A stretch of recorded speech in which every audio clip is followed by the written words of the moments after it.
지금 우리가 하는 것은 안희정이라고 하는 사람을 평가하고 그러니까 특히 이제 너무 방대하니까 안희정의 함께 혁명이라는 책을 기초해서 이제 하는 건데 여기에 주체사상 얘기는 없습니다. 그러니까 아예 없습니다. 아예. 나는 근데 그 이제 안희정과 함께 혁명 이렇게 써 있잖아요. 얘네들이 되게 웃긴 게 뭐냐면 이인영도 그 국회의원들 다 인터뷰하는 국회 방송에 있는데 이인영 걸 찾아봤더니 자기는 전대협 투쟁을 국회에서 지금 계속 하고 있다고 생각을 한대. 그러니까 뭐냐면 그 본인들은 주사파였다는 사실은 없어. 근데 전대협 시절에 했던 투쟁을 나는 국회의원이 돼서도 뭐 도지사가 돼서도 계속 한다라고 하는 되게 이상한 프레임을 가지고 와요. 저는 하여튼 이거를 시작하게 된 계기가 그러니까 이거 안희정 책에는 주체사상이 없어요. 근데 반미 청년의 2인자가 주사 얘기를 안 한다라는 거는 좀 말도 안 되는 얘기거든. 그러니까 자기가 무슨 대통령을 했는데 자기가 대통령직이 없다는 거랑 비슷한 얘기야. 그러니까 어떻게 이렇게 할 수 있을까라는 생각이 들어서 저는 안희정 씨에 대해서는 좀 좋은 감정을 많이 갖고 있는데 그럼에도 불구하고 좀 이렇게 과거를 정직하게 돌아보지 않는 거죠. 자, 이 코너는 사실은 정치적인 것보다 약간 사상적이고 약간 역사적인 관점에서 다루고 있습니다. 자, 넘기시죠. 사회 진출을 하면서 입장을 선회하는데 근데 그 애국적 사회 진출이요. 그게 80년대에도 있었어요? 그 새벽이 나온 거예요. 88년도. 그때부터 애국적 사회 진출해서 이제 공장으로 다 가는 게 아니고 88년도. 변호사도 되고 교수도 되고 뭐 정치도 하면서 네가 어느 자리에 가든지 여기서 배운 주체 사상을 가슴에 품고 애국적으로 살아라 하는 이제 그런 내용들이 맞아요. 80년대 후반부터 한민전 방침인가요, 그것도? 아니 그 새벽. 그러니까 한민전 장명국? 한민전하고 장주사라 그랬는데 장명국 씨가 좀 달랐어. 그 중에 하나가 그거야. 한민전은 애국적 사회 진출이 아니야. 한민전은 그러니까 노동계급 중심의 그거야. 그런데 여기는 애국적 사회 진출이니까 분위기가 많이 달랐어. 네네.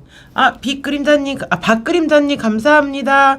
추운데 커피 한잔 하시라고. 나 이제 큰일 났어. 지금 안경이 없으면 노안이라서 글씨를 못 읽고 있어요. 그 다음에 이제 사회 진출하잖아요. 그러니까 88년 3월 달에 이제 연행이 돼서 안기부에서 조사를 받고 형은 별로 안 사는 것 같은데 이 양반이 이제 감옥에서 많이 무너진 것 같아. 안희정이.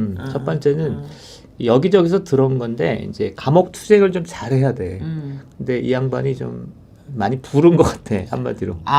그러면서 많이 그 동지를 한번 불어놓으면 정신적으로 많이 무너져. 그런 게 하나 있고 그 다음에 두 번째는 안기부에서 막 논쟁을 하던 얘기가 있어요. 근데 그런 과정에서 생각이 바뀌었다 뭐 이런 얘기를 하는데 근데 뭐 주사 얘기는 뭐 그러니까 그렇고. 그러니까 입장을 선회한 과정에서 했던 얘기를 여러 가지 소개하면 사회 변화는 민주주의라는 틀 안에서 국민들과 함께 안정적으로 이끌어내야 하는 깨달음 그리고 그 과정이 바로 정치라는 것에 대한 생각을 했다. 이렇게 훌륭한 생각을 했어? 그러니까 나는 운동권 중에서 저런 정도 생각 변화를 한 사람을 거의 본 적이 그러니까요. 없어. 저 사기인가? 사기 같지는 않아. 그러니까 나름 일관되게 저런 얘기를 하니까. 그러니까 무슨 얘기냐면 일단 다 읽어볼게요. 사회주의 붕괴에 대한 생각을 좀 길게 A4용지 반장 정도로 써놨는데 그러니까 붕괴로 인해서 사실은 우리가 믿었던 사회주의적 신념이 얘가 이제 이분이 16살 때부터 혁명을 했다고 하니까 혁명이 별로 이렇게 허무하다라는 걸 느꼈다 뭐 이런 얘기고 두 번째는 민주주의는 우리 모두가 완전할 수 없다는 사실을 전제로 만들어진 철학이자 제도다. 이렇게 되고요.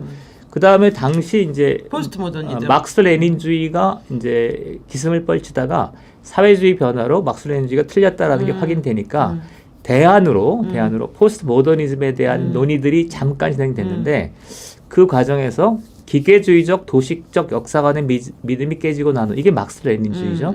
빈 자리를 응시하다 보니 무너진 것은 사회주의 이론이지 휴머니즘이 아님을 자각하게 됐다. 그러니까 휴머니즘이 여전히 남는 거죠. 근데 저거 약간 박노해랑 똑같은데. 그렇죠. 박노해가 약간 저런 마음으로 나중에 나와서 사람만이 희망이다라는 책을 내거든요. 저게 그러니까 지금 장점과 단점이 있는데 첫 번째는 저 세 번째 문장 민주주의는 우리 모두가 완전할 수 없다는 사실 전제로 만들어진 철학 이게 영미식 그 영미식 보수주의예요.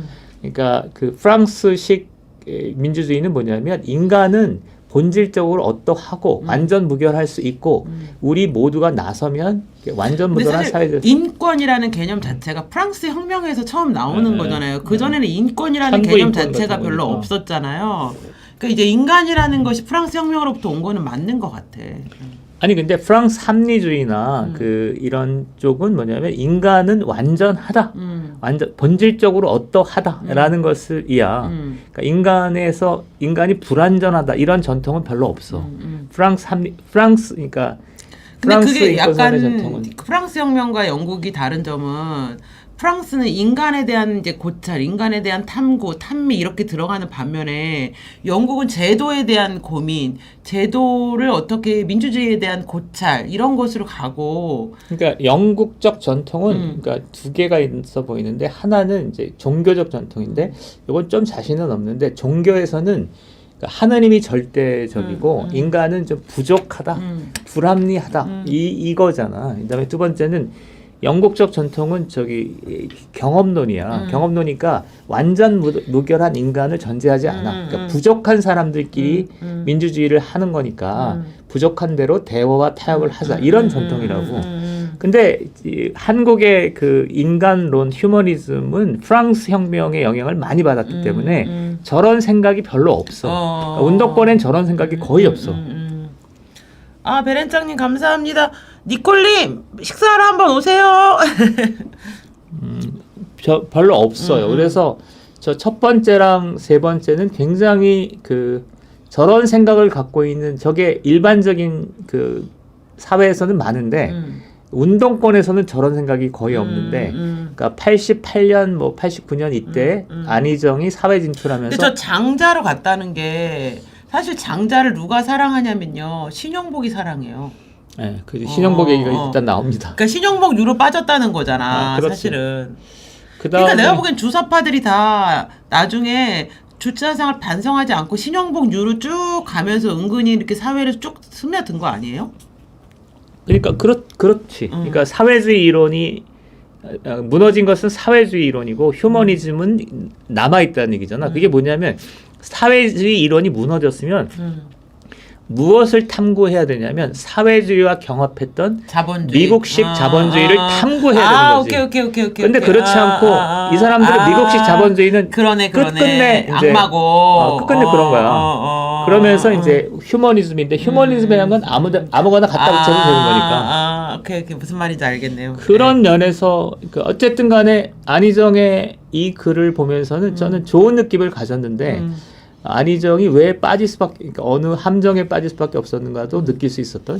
넘기시죠. 여자를 좋아해서. 아, 그런 것도 있지. 아니 그래 안희정은 사실 좀 잘생겼잖아요. 저 실제로 안희정 만나봤거든요. 그 이제 충남 도지사 할 때 그 제가 이제 노동조합에 있으면서 잠깐 만나서 면담을 해봤는데 굉장히 매력적이에요. 저 여자들이 좋아할 스타일이야. 그러니까 이제 여자 문제가 생길 만도 해.